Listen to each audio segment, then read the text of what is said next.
Satu, saya Rafli akan mengerjakan tugas biologi tentang otak, dan saya akan mengambil sumber dari aladokter.com.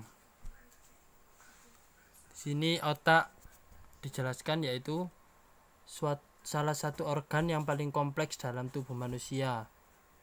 Organ ini tersusun dari sejumlah jaringan pendukung dan miliaran sel saraf yang saling terhubung. Otak dilindungi oleh lapisan pembungkus yang disebut selaput otak atau meninges dan tulang tengkorak serta terhubung ke saraf tulang belakang. Bagian otak dan fungsinya: otak memiliki 3 bagian utama, yaitu otak besar, otak kecil, dan batang otak. Otak besar atau cerebrum merupakan bagian terbesar dari otak. Otak besar sendiri dibagi menjadi 2 bagian, yaitu otak kanan dan otak kiri. Otak kanan berfungsi untuk mengontrol pergerakan di sisi kiri tubuh, dan otak kiri berfungsi untuk mengontrol gerakan di sisi kanan tubuh. Otak besar dibagi lagi menjadi 4 bagian, yaitu lobus frontal, lobus parietal, lobus temporal, lobus occipital. Dan kemudian otak kecil. Otak kecil letaknya di bawah otak besar pada bagian belakang otak, tepatnya di bawah lobus occipital.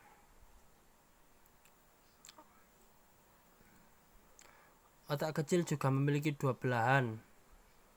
Otak kecil bertanggung jawab dalam mengendalikan gerakan, menjaga keseimbangan, serta mengatur posisi dan koordinasi gerakan tubuh. Batang otak.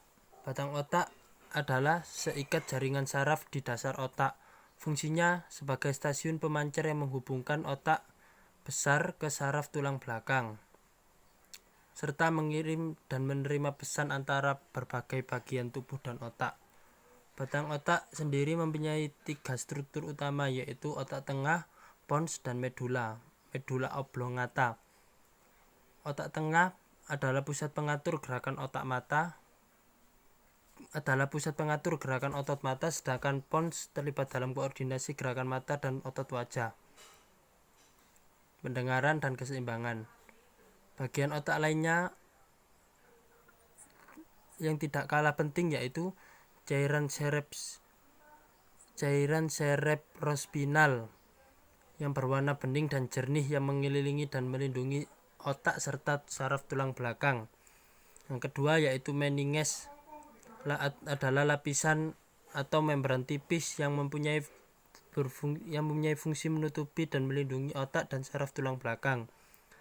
Dan meninges sendiri mempunyai 3 lapisan, yaitu dura mater, lapisan luar yang paling tebal, lapisan arachnoid, membran tengah dan tipis, dan pia mater, lapisan dalam. Kemudian yang ketiga, corpus callosum, adalah seikat serabut saraf yang terdapat di antara belahan otak kiri dan otak kanan. Yang keempat yaitu talamus. Bagian ini merupakan struktur dari otak tengah yang memiliki 2 bagian. Talamus berfungsi sebagai pemancar untuk hampir semua informasi yang datang dan berjalan di antara otak dan seluruh sistem saraf. Yang kelima, hipotalamus. Hipotalamus yaitu struktur kecil yang berada di tengah otak, tepatnya di bawah talamus.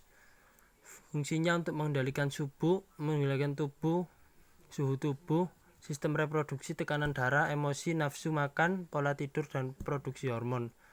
Yang keenam yaitu kelenjar pituitari atau kelenjar hipofisis. Kelenjar hipofisis atau pituitari adalah organ kecil seukuran kacang polong yang terletak di dasar otak. Yang ketujuh yaitu ventricle. Ventricle yaitu ruangan berisi cairan di dalam otak. Ada 4 ventricle otak, yakni 2 ventricle samping di belahan otak besar, di tengah otak, dan di belakang otak.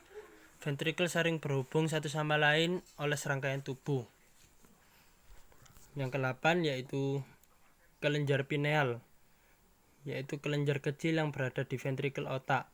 Kelenjar ini berperan dalam perkembangan sistem reproduksi dan menghasilkan hormon melatonin yang mempengaruhi tidur sehari-hari. Namun di luar manfaat tersebut, fungsi kelenjar ini belum diketahui secara menyeluruh dan masih diteliti lebih lanjut. Yang kesembilan yaitu saraf kranial, yang mempunyai 12 pasang saraf kranial dengan fungsi spesifik di area kepala dan leher. Yang ke-10 atau yang terakhir adalah sistem limbik. Sistem ini berperan dalam mengendalikan amarah dan rasa takut serta mempengaruhi daya ingat.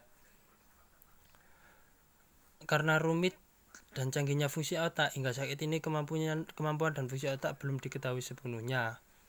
Itulah alasan mengapa masih banyak penelitian yang dilakukan untuk mengenal lebih lanjut fungsi dari setiap bagian otak. Terima kasih. Ini saya mengambil sumber dari aladokter.com. Assalamualaikum warahmatullahi wabarakatuh.